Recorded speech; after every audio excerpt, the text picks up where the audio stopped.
다음은 새누리당의 신경민 의원님 질의해 주시죠. 장관님께 의사일정 22번 개정안에 대해서 말씀드리겠습니다. 의사일정 22번은 가정폭력 방지 및 피해자 보호 등에 관한 법률 일부 개정안은 보호시설 입소자의 건강검진 및 치료를 통해 건강 증진을 하고 현재 시행 중인 입소자에게 지원하는 보호비용 중 의료비에 대한 법적 근거를 마련하려는 것입니다.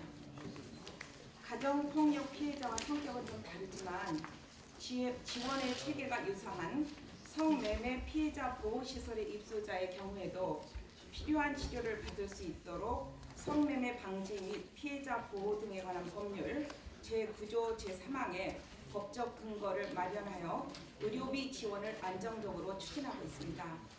따라서 의사일정 22번에 가정폭력의 방지 및 피해자 보호 등에 관한 법률 일부 개정안과 같이 보호시설의 입소자의 건강검진 및 치료를 위한 법적 근거를 마련해서 보호시설 입소자에 대한 안정적인 치료를 할 수 있도록 하자라는 개정안에 적극적으로 저는 찬성합니다.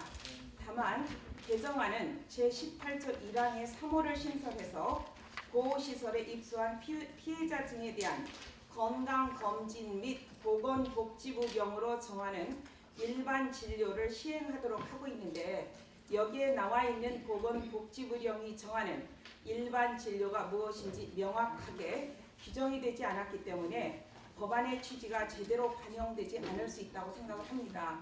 그런데 성매매 방지 및 피해자 보호 등에 관한 법률 제9조 제3항에는 지원시설의 장은 입소자의 건강관리를 위하여 입소 후 1개월 이내에 건강진단을 실시하고 건강에 이상이 발견된 경우에는 의료급여법에 따른 의료급여를 받게 하는 등 필요한 조치를 하여야 하며 필요한 경우 의료기관의 질병치료 등을 의뢰할 수 있다와 같이 성매매 피해자에 대한 구체적인 건강진단 질병치료 방법을 명시하고 있습니다.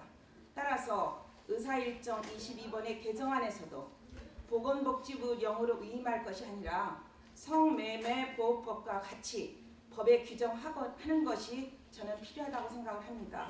장관님께서는 이러한 개정안의 취지가 반영될 수 있도록 좀 고려해 주셨으면 생각하는데 어떻게 생각하시는지? 예, 저 존경하는 신경민 의원님 지적에 전적으로 공감합니다. 말씀하신 대로 지금 정의가 명확하지 않기 때문에 건강검진과 필요한 치료나 건강검진과 가정폭력으로 인한 피해에 대한 치료 등으로 구체화할 필요는 있는 것 같습니다. 그 부분이 한번 네. 해주시고요. 질의 드리겠습니다. 여성 비정규직 근로자의 근로 여건과 건강 개선에 대해서 질의 드리겠습니다. 지난 10년간 장관님 비정규직의 증가율을 성비로 분석해 보면 여성 비정규직은 2003년에 232만 명에서 2012년에 315만 4천여 명으로 약 83만여 명이 증가했습니다. 그러나 같은 기간에 남성 비정규직은 228만 6천 명에서 2012년에 275만 7천 명으로 약 47만 명이 증가했습니다. 남성 비정규직에 비해서 여성 비정규직이 대폭 증가했습니다. 성별 근로자 중에 성별 비정규직 비율을 봐도 남성은 약 27.2%인데 여성은 41.5%가 비정규직입니다. 그런데 이렇게 여성 비정규직 근로자가 많음에도 불구하고 이들을 지원하기 위한 정책 연구나 정책 지원이 매우 미흡하다라는 거죠. 실제로 제가 해외 연구 사례를 한번 뒤져봤습니다. 그랬더니 스웨덴의 경우에 1999년에 벌써 그러니까 한 10년 넘었죠. 구조조정과 노동조직의 변화가 노동자의 정신사회적 노동조건에 미치는 영향이 여성에게 특히 큰 것으로 조사되었고 병원 노동자들을 대상으로 한 연구에 의하면 여성의 비정규직 노동자가 남성 비정규직 노동자에 비해서 신체 건강과 관련된 문제를 더 많이 호소하는 것으로 보고되었습니다. 여성 비정규직의 열악한 임금이나 사회보험 가입, 기업복지 혜택의 어떠한 저조, 육아휴직 등의 모성보호제도의 활용 및 인지도가 저조하기 때문에 여러 다양한 요소로 인해서 여성의 비정규직자들은 차별과 불평등에 노출되어 있다고 저는 생각을 합니다. 그래서 제가 장관님께 3가지 정도를 제안 드리고 싶습니다. 첫째는 비정규직 및 성별 임금 격차에 대한 연구조사가 이루어질 필요성이 있다고 생각을 합니다. 이를 위해서는 성별 임금 격차를 야기하는 각 요인별 성별 실태에 대한 조사와 모니터링을 실시할 수 있도록 여성가족부 내에 어떤 예산 마련이 필요하다고 봅니다. 그래서 앞으로 이러한 업종별 비정규직의 특성을 반영한 직종별 맞춤형 비정규직 대책이 마련됐으면 하는 생각입니다. 둘째는 여성의 비정규직에 대한 건강 연구와 안전보건 체계가 구축될 수 있도록 도와주셨으면 합니다. 일단 그 여성 비정규직의 건강 문제가 매우 많이 발생되고 있는데 비해서 같이 고용노동부, 보건복지부, 여성가족부 어느 부처에서도 이에 대한 실태조사나 연구 용역을 실시하고 있지 않다라는 점입니다.